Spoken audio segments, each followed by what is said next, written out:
നമസ്കാരം. ഒരു കഥയാണേ. ഒരിക്കൽ നാരദ മഹർഷി ഭൂമിയിലൂടെ സഞ്ചരിക്കുന്ന സമയത്ത് ഒരിടത്ത് ഒരു ചെരുപ്പ് കുത്തി നാമം ജപിച്ചുകൊണ്ട് ചെരുപ്പ് കുത്തുന്നത് കണ്ടു. ഇദ്ദേഹം പിന്നെയും കുറെ മുന്നോട്ട് പോയപ്പോൾ ഒരു ബ്രാഹ്മണൻ ഭഗവാനെ പൂജിക്കാനായിട്ട് ഹോമം ഒക്കെ ചെയ്യുന്നതായിട്ടും പൂജ ചെയ്യുന്നതായിട്ടും കണ്ടു. നാരദർക്ക് ഒരു കൗതുകം തോന്നി. ഇതിൽ ആരായിരിക്കും ഏറ്റവും ആദ്യം ഭഗവത് പദം പോവുക, ഭഗവാന്റെ ലോകത്തേക്ക് എത്തുക, ഭഗവാനാൽ സ്വീകരിക്കപ്പെടുക എന്ന്.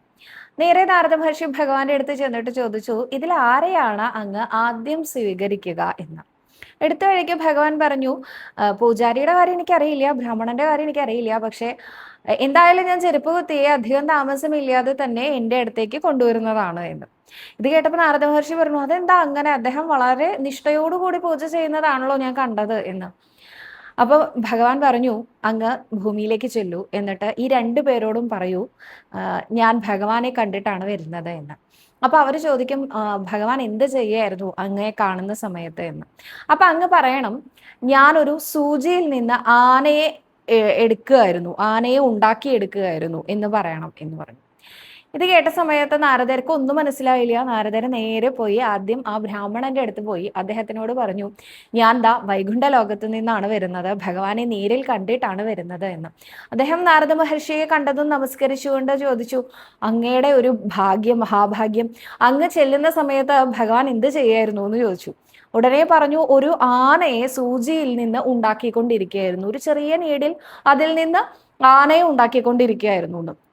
ഉടനെ തന്നെ അദ്ദേഹം ചോദിച്ചു, അതെങ്ങനെ സാധ്യമാവും, ഒരു ചെറിയ സൂചിയിൽ നിന്ന് ഒരു ആനയെ ഉണ്ടാക്കി, അങ്ങനെ എങ്ങനെയാ സാധ്യമാവുക, അങ്ങ് നുണ പറയാണോ എന്ന് ചോദിച്ചു. ഇതേപോലെ തന്നെ അദ്ദേഹം ചെരുപ്പ് കുത്തിയുടെ അടുത്ത് പോയി പറഞ്ഞപ്പോൾ അദ്ദേഹത്തിനോടും പറഞ്ഞു, ഒരു സൂചിയിൽ നിന്ന് ആനയെ ഉണ്ടാക്കിക്കൊണ്ടിരിക്കുകയായിരുന്നു ഭഗവാൻ എന്ന്.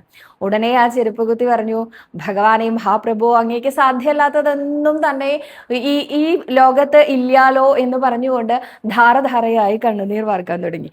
ആ സമയത്ത് അദ്ദേഹത്തിനോട് ചോദിച്ചു, അതെങ്ങനെ ഒരു സൂചിയിൽ നിന്ന് ആനയെ എടുക്കാൻ ഭഗവാന് സാധിക്കുന്ന അങ്ങ് വിചാരിക്കുന്നുണ്ടോ എന്ന് ചോദിച്ചു നാരദ മഹർഷി.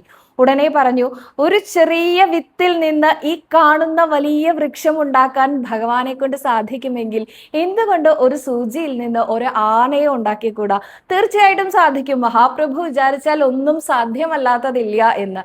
ഇതായിരിക്കണം നമ്മുടെയും വിശ്വാസം. മഹാപ്രഭു വിചാരിച്ചാൽ സാധ്യമല്ലാത്തതൊന്നും തന്നെ ഇഹത്തിലും പരത്തിലും ഇല്ല എന്ന് വിശ്വസിച്ചോളൂ, നാമം ചൊല്ലിക്കോളൂ. ഭഗവാന്റെ അനുഗ്രഹം ഉണ്ടാവട്ടെ.